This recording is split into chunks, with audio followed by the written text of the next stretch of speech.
Yes? Okay, our response to change, it seems like the general program is stress, anxiety, change. That's typical. Change, yeah, that's typical. Okay, so what are some good exercises or good ways to avoid that stress building up? Okay. We have one set of exercises that we call Bless the Present, Trust Yourself, and Expect the Best. Now, this is basic practice, okay? But although it sounds basic and they roll off the tongue nice and easily, there's a profound teaching in those three things. Because you're asking about how do we reduce or release the stress. All of the stress that is sustained, in other words, it goes beyond the point where the stress producing factor occurred, any stress that's sustained is based on fear. And a lot of our society is based on fear. Not just our society, most societies are based on fear. Humans are real good at that. Okay? That's not the only thing they do, however, fortunately. When you say bless the present, what we mean by that is the more you will acknowledge, consciously acknowledge the good in your life, in your surroundings, in yourself, the more stress that relieves. Okay? And the more fear diminishes. Sometimes instantly, sometimes it's a process you have to continue. But anyway, that's one of the things that you do. Notice good. Or notice goodness. Okay? The second thing, trust yourself. Now, whenever you trust anything or anyone, you have to keep in mind what are you trusting it to do or be. Because it doesn't make sense otherwise just to say, well, I trust that person. Well, you trust that person to do what? Or to be what? Or you trust yourself to do what or to be what? Well, it helps to get this idea in mind. And when we say trust yourself to be good. I didn't say do good. You'll do whatever you decide according to your beliefs, and hopefully that'll be good. But trust yourself. You start trusting yourself to be good, that you are one of the aspects of the spirit of the universe, which is good, and that's logical, because if the spirit of the universe were not good, we wouldn't exist. Okay?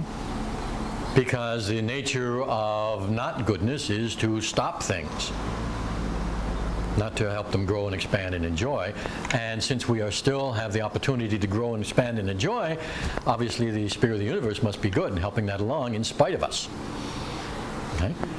Because otherwise, if it worked around the other way, why we'd be out of it. We wouldn't be here. So we can assume that the spirit of the universe, God, if you like, is good. Well, if you are part of that, and of course, not only the esoteric wisdom, but science says you are. You're made of star stuff, and everything that's in the universe is, we're all a part of it. Then we've got to be good too, and that same kind of goodness, in spite of fears or behaviors that may have been put on top of that. Okay? So trust yourself that you're good. Trust yourself also means that trust that you have access to that power of the universe. So really it takes you beyond into trusting the power of the universe to be good and to be there for you when you need it.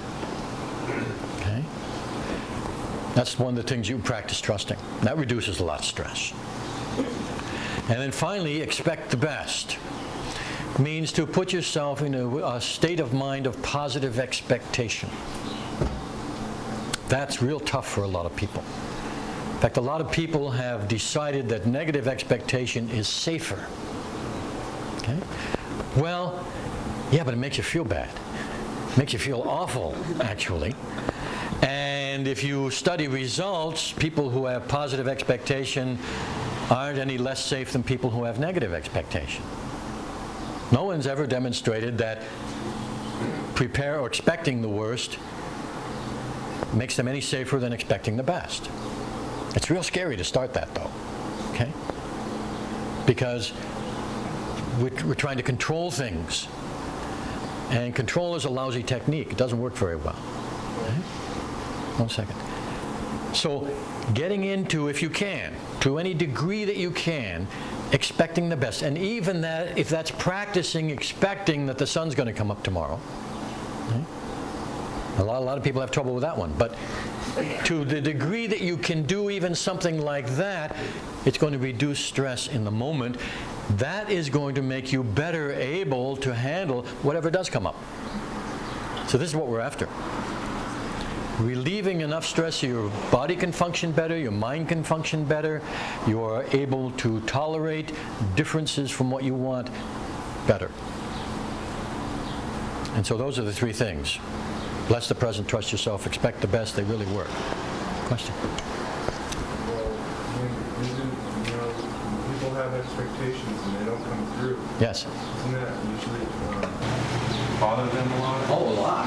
Why not just leave it open that anything can happen and accept whatever it is? So I think when people expect the worst, they're not expecting the worst, they're preparing themselves to be, they're more than preparing, they can see an acceptance of something that they're unwilling to do beforehand, and therefore if it turns out to be even better, they're totally happy about it. And if not, they're still happy about it because they're prepared, and it's not really a controlling thing, it's just that they know that their path might at least be this low, and it will be no problem. Whereas to expect the best, when it's not like that, people get defaulted in that not fulfilling their expectations and to actually not being satisfied with their thoughts. Sure, let me answer that. Sure, let me answer that. I understand the idea behind it. And it is starting with a particular assumption, it's a logical progression, and I understand that. Here's the difficulty with it, okay? And it can make some people feel safer, and so that they're not, risking the disappointment. But think about a couple things here. What this means is putting yourself into a state of almost constant depression.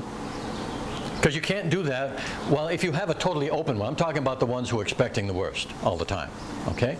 You cannot have your focus that way without depressing the body and without depressing the emotions. We're talking about the negative one first, okay? And the other thing that happens is that if this is the constant expectation, should something good slip through, why it is pleasure, but immediately it has to be turned into a next negative expectation of when will I lose this? When's it going to go away? When's it going to turn around and hurt me? Okay? So any period of enjoyment becomes very brief. Okay? The other thing is, that's not a benefit, usually, is that in this constant kind of negative expectation, you don't learn how to deal with any good that occurs because you're not familiar with it. You don't know what to do about it when it doesn't. Good, dealing with good is not automatic. Okay? There's a flush of good feeling, but then what do you do? Okay?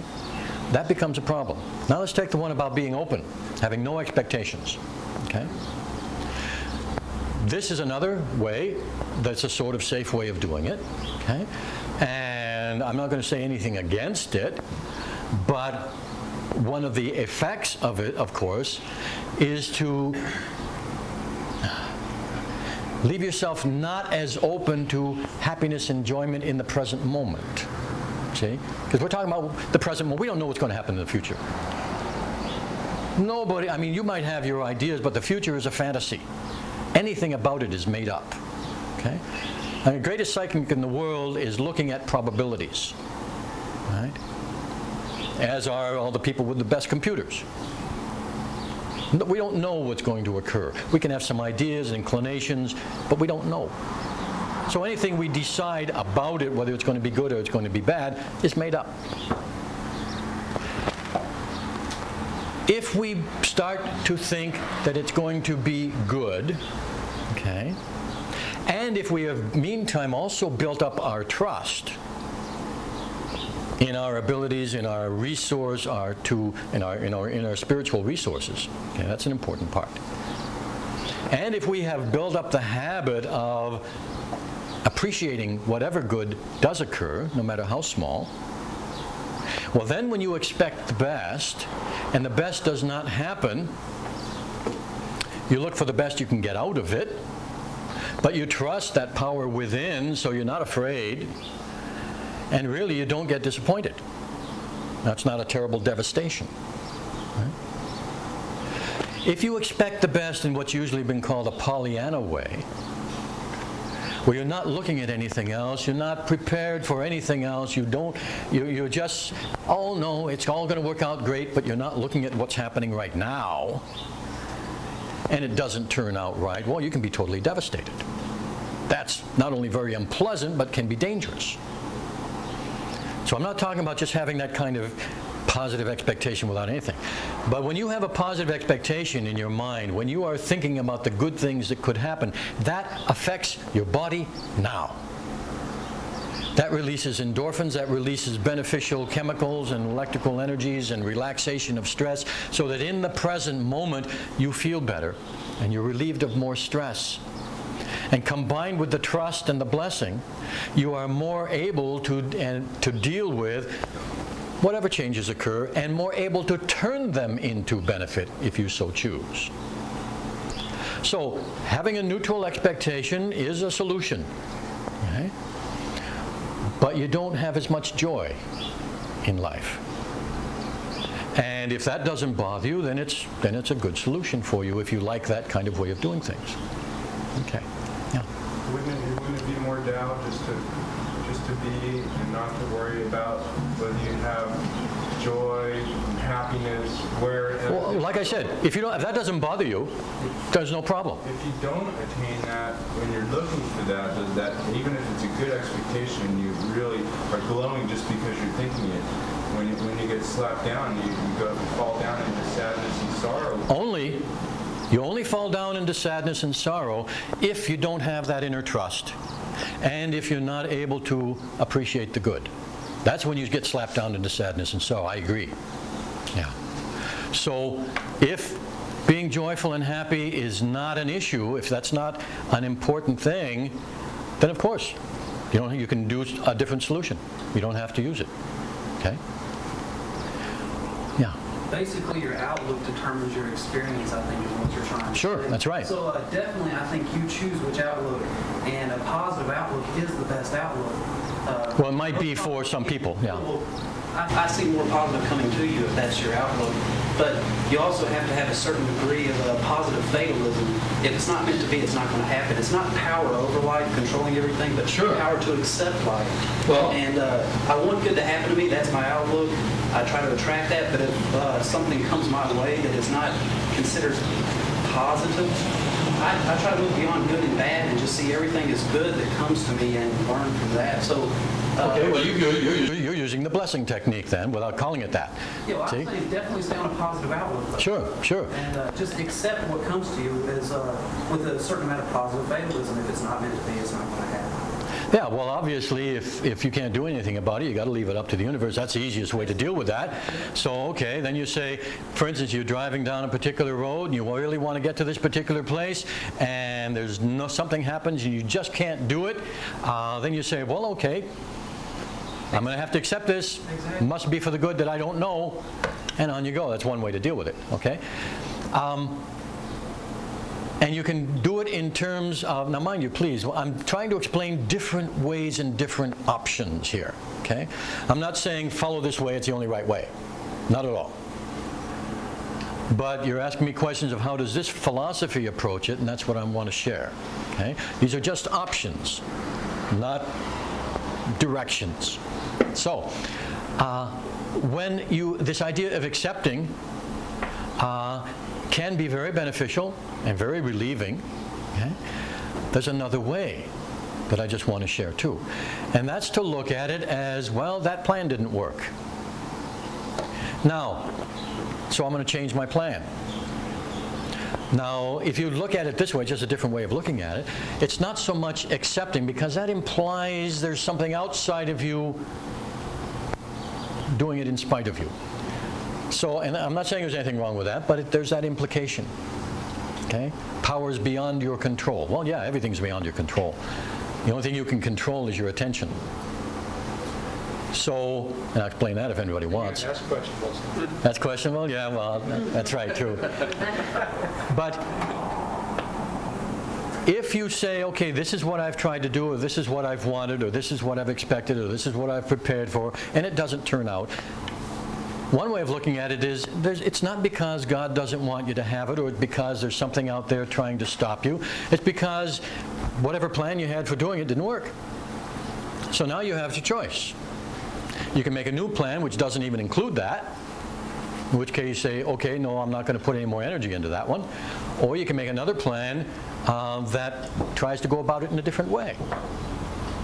Because otherwise, if you took the attitude, and this may not be what you're talking about, but there are people who do. If you took the attitude that because you've tried something and it didn't work, it wasn't meant to be, boy, there'd be an awful lot of things undone in this world. There'd be an awful lot of people who not helped. There'd be an awful lot of healing not occurring. There'd be an awful lot of things that would not change if that was the way we looked at everything. Okay? The different way of looking at it is to make a decision when it doesn't turn out the way you want. Make a decision at that point, do I want to continue putting more energy into this? Or do I want to try it a different way? Or do I want to do something totally different? You bring it into the realm of conscious choice. And that increases your mana. Because it's now not the universe which has decided, but you. And there's something very powerful and satisfying about that when you get used to it. But this is only one different way to do it. There are a lot of people in the world, fortunately for most of us, that do think that way without calling it anything. Okay? They're the ones who don't give up on trying to achieve something and work until they find some. We wouldn't have electric light bulbs if it weren't for that. Because you're probably familiar with the story, but it's good to remember it, that Edison tried 10,000 different ways of making a light bulb work before he found one that did. 10,000. How many of us would keep on trying something that long? We might finally say, oh, no, the universal laws don't work that way, and back off and not try anymore. Good heavens, nobody would blame him after 1,000 times. Right? But he kept it up. He felt that if there was the idea, there was a way to do it. And he just changed plans all the time, but did not change his goal. So I'm only saying this is one other option. Okay? There are some people for whom that is not a viable option. It's not the way they want to live. They would rather get in tune with the natural flow, and I'm saying this in a positive way. They would rather get in tune with the natural flow of the universe and move with it instead of trying to change it. And that's a perfectly valid way to live. Okay? Nothing wrong with that whatsoever. Many of the world's greatest mystics operate in that way, and they've been an inspiration and a healing help to many, many people.